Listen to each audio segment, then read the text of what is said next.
my beloved Boss Mike Severa.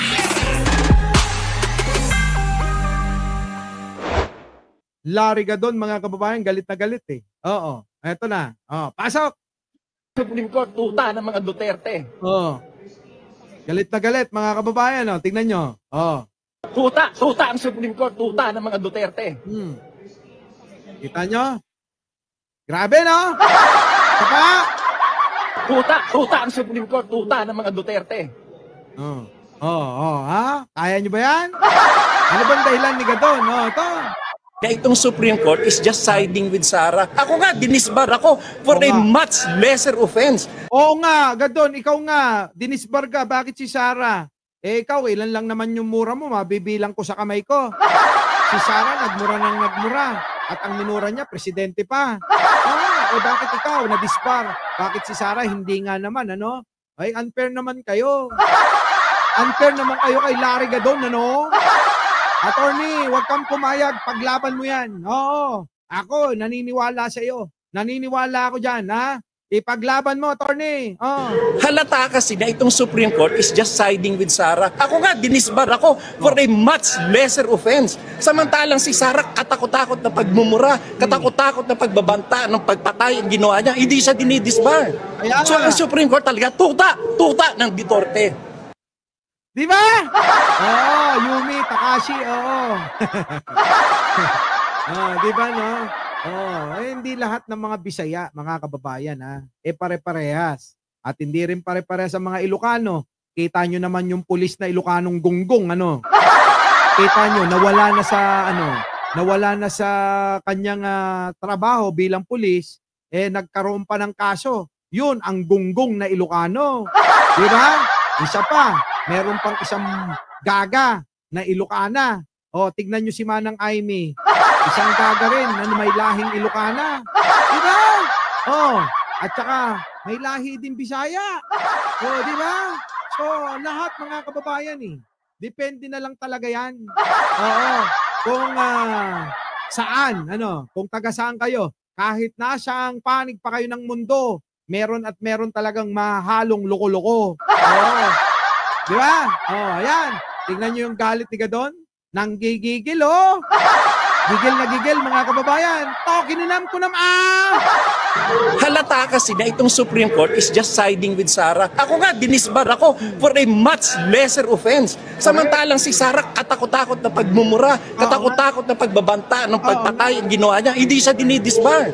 So ang Supreme Court talaga, tuta ng Duterte. Tuta daw kayo, tuta! Uken kayo ni Duterte. Galit na galit si Gadon, Tuta! Tuta!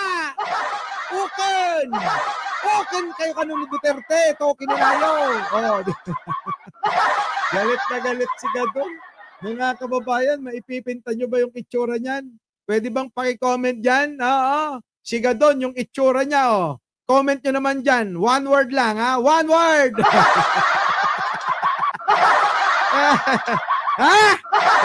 One word lang, mga kababayan, Comment nyo nga rito. Itong itsura ni Gadon, kung ano masasabi nyo. Ibang klase. Mga kababayan, di ba? Totoo naman, no?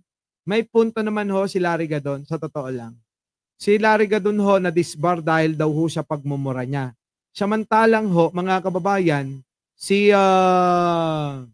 Sara Duterte, mga kababayan minura na lahat. Presidente, First Lady, pati yung speaker, mga kababayan no? Pero ano nangyari? Wala. Bakit hindi nadidisbar nga naman? Kung samantalang si Larry Gadon dinisbar ninyo. Saan naman kayo nakakita ng ganun? Diba? Hindi naman pwede.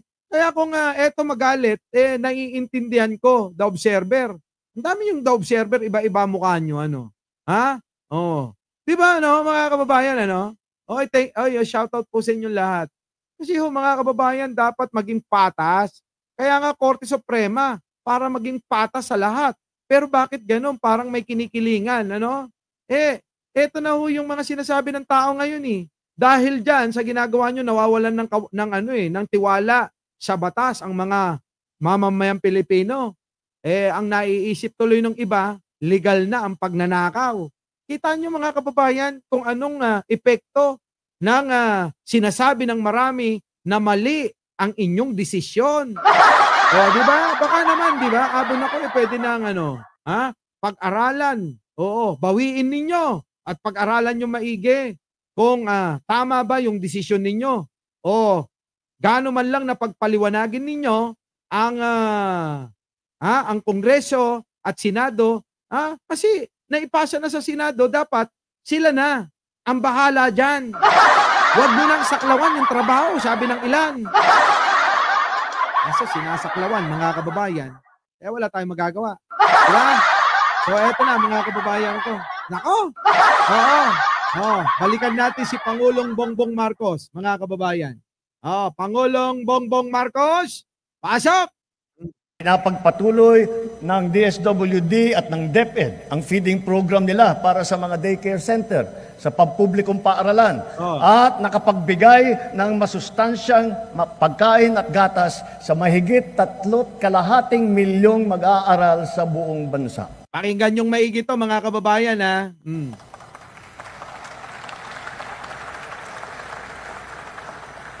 Dahil alam naman natin, basta't may laman ang tiyan, may laman ang isipan.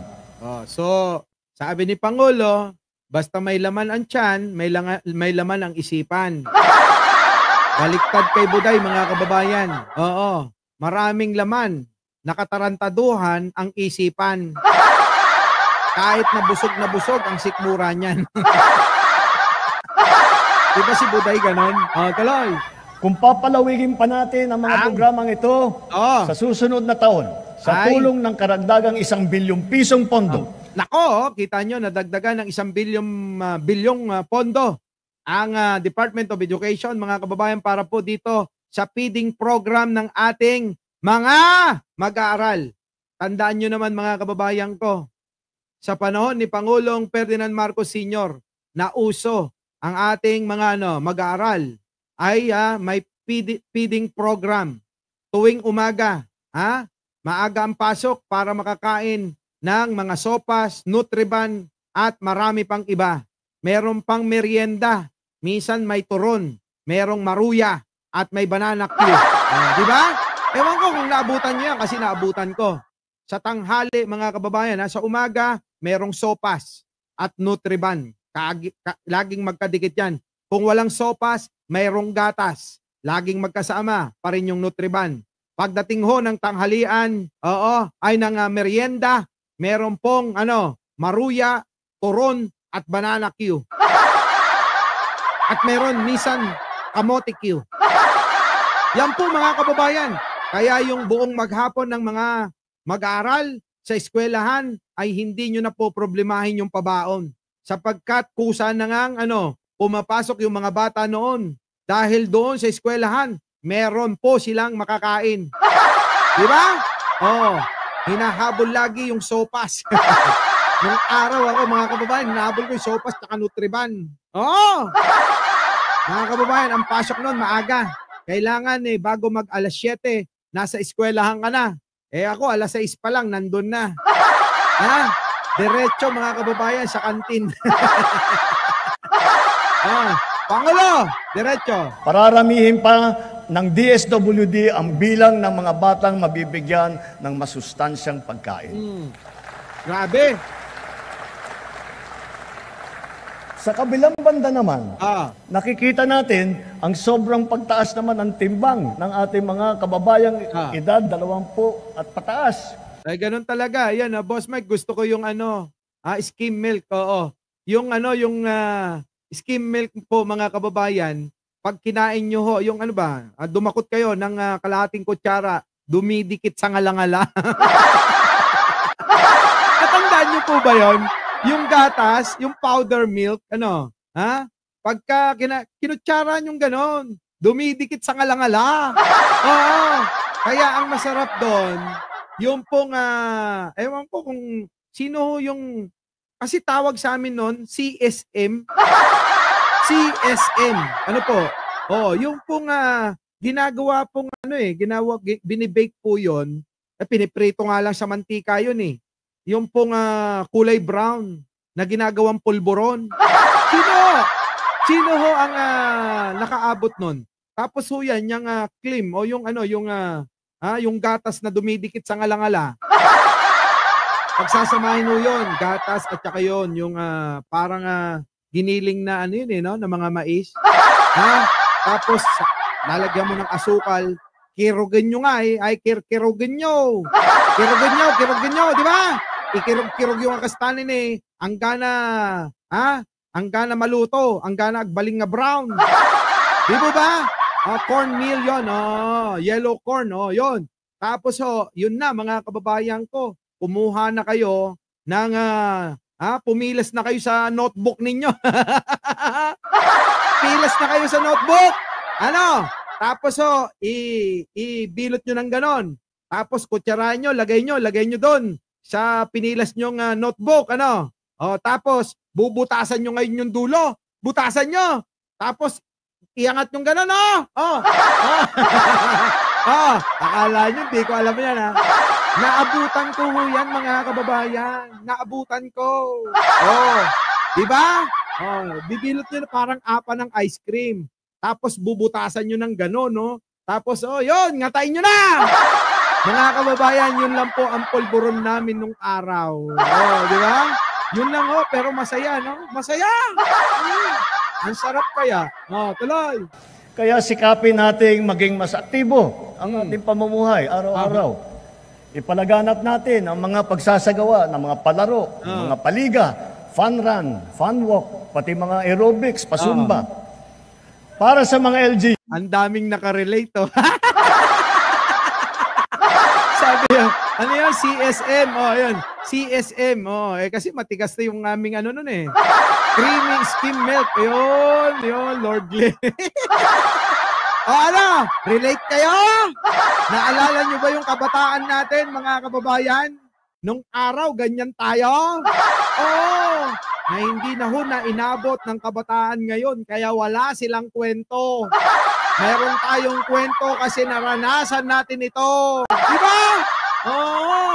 Sila, wala. Ano ikikwento nila? ML, ganon. ML lang ng ML. Wala tayo, mga kababayan, matindi, no? Nung araw, mga kababayan, ilog-ilog lang ang laro natin. Shato sa kalsada. Piko, sa may paraangan. Chinese garter sa mga kababaihan. Luksong tinik, pagka-combine, lalaki-babae ang maglalaro. Di nila inabot yan. Patintero. Kung gusto nyo na mananching.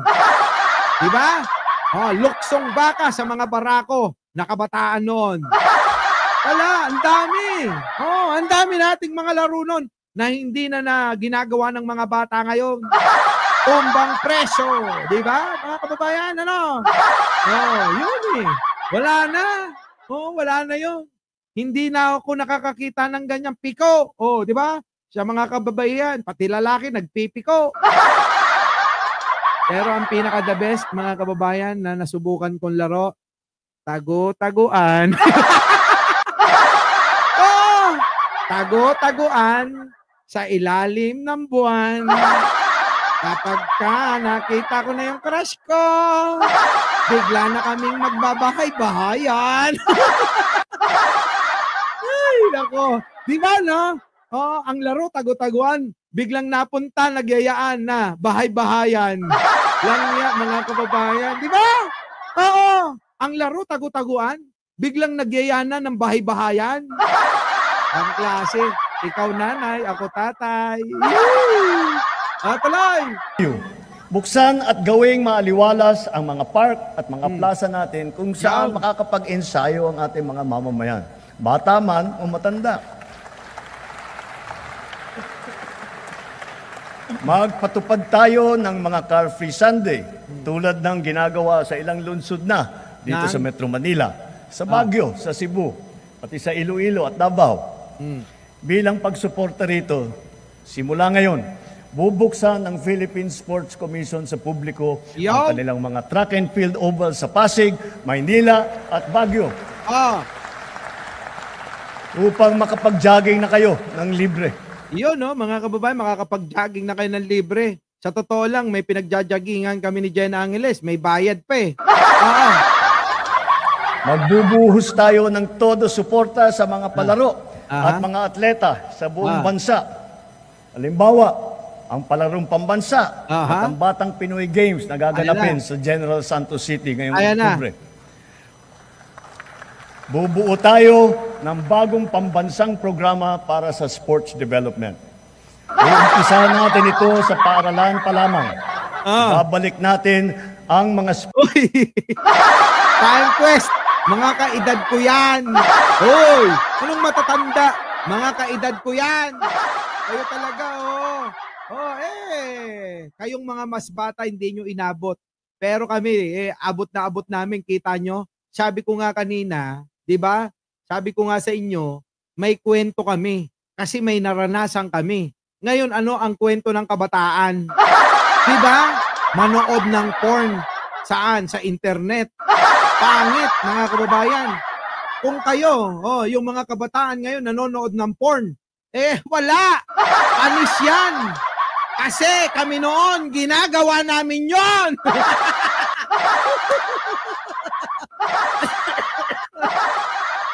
Tama?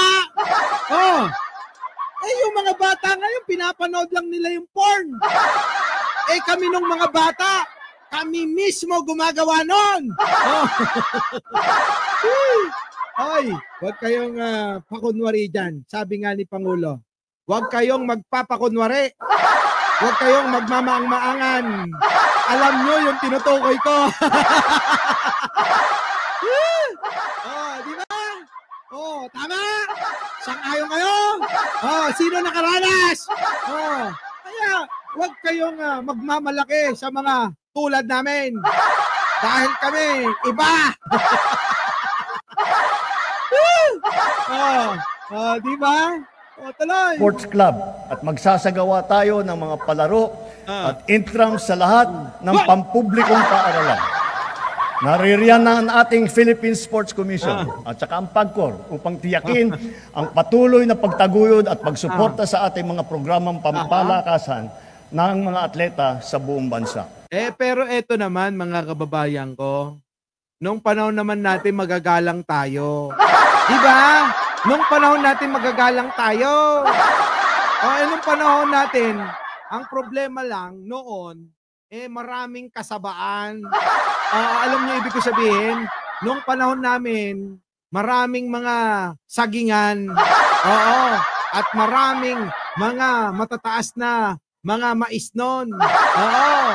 Marami kaming pagtataguan. Pero magagalang kami noon. Kapag ka nakasalubong namin yung mga matatanda kahit hindi kilala, binabati namin ng magandang umaga, magandang hapon, magandang gabi. Nanay, tatay, lolo, lola. Di ba? Ngayon mga kababayan, yung mga kabataan. Di ba? Walang ganon. Kaya lang, dahil nga tayo, nung araw, mga kababayan, sabi ko nga, yung pinapanood lang nila ngayon, tayo na gumagawa noon. Iba yun. Talay.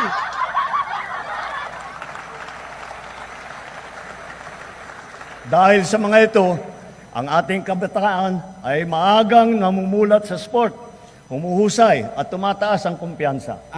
Sumusunod sila sa yapak ng ating mga kampyon at world-class na athlete. Tulad ni Senator Manny Pacquiao. Ayan na, mga kababayan, babanggitin na si Torre. Ni Heidelin Diaz, ni Kaloy Yulo, Ira Villegas, Nesty Petesio, EJ Obiena, Alex Ayala, ang Paralympian natin, na sina Gerald Mangliwan, Sandy Asusano, Angel May Otom, at Ernie Gawilan. Sama na rin natin yung bago nating kampiyon, si PNP Chief Nick Torra. Nagulat si Torre dito Nagulat,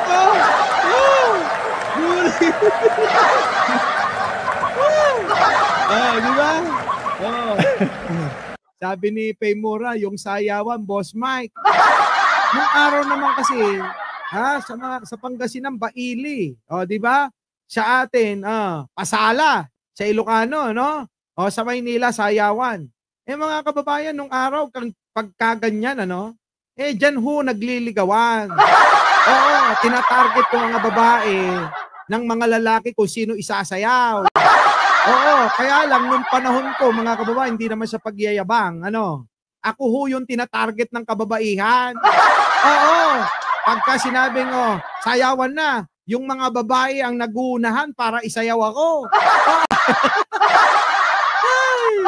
Pero kung yung mga DDS lang mga kababayan, ganyang mga itsura, yung mga nag-uunahan na kumuha ng mga isasayaw nila. Oo, ganon ang pagkakaiba.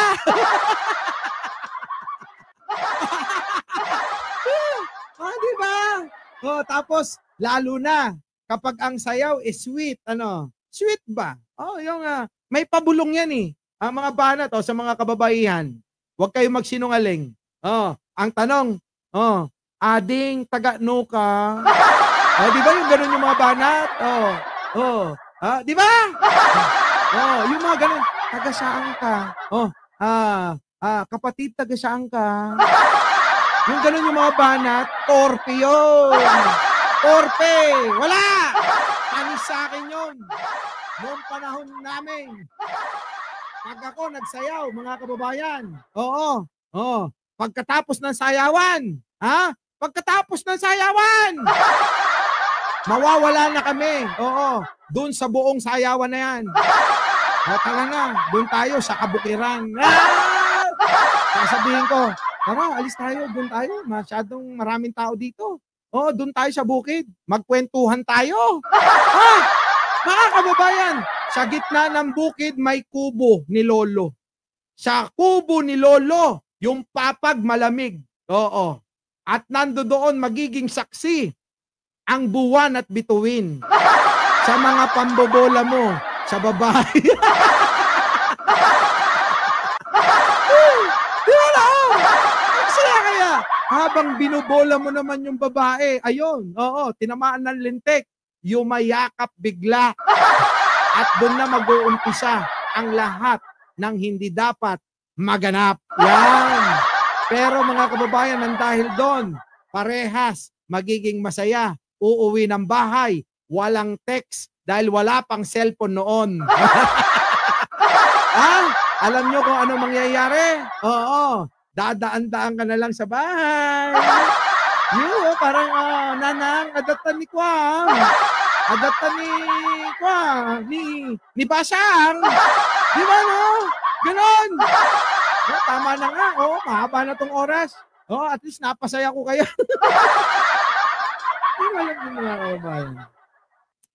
Minsan pag nag-iisa ko, swerte na't meron tayong nandiyan kayo, kausap ko. Minsan napakasarap alalahanin yung mga panahon na nagawa natin sa buhay natin. Napakasarap talaga. Lalong-lalo na kapag ka naging masaya yung iyong kabataan. Di ba? Yun. Di ba? Sa kubo ni Lolo. Kadalasan ng kubo, ang gilid niyan, ilog. Pagkatapos, talon na lang kayo doon. Di ba? So mga kababayan, hanggang dito na lang. At sana naging masaya kayo ngayong araw. Kita-kita po tayo mamayang gabi siguro. Hindi ko alam kung anong oras.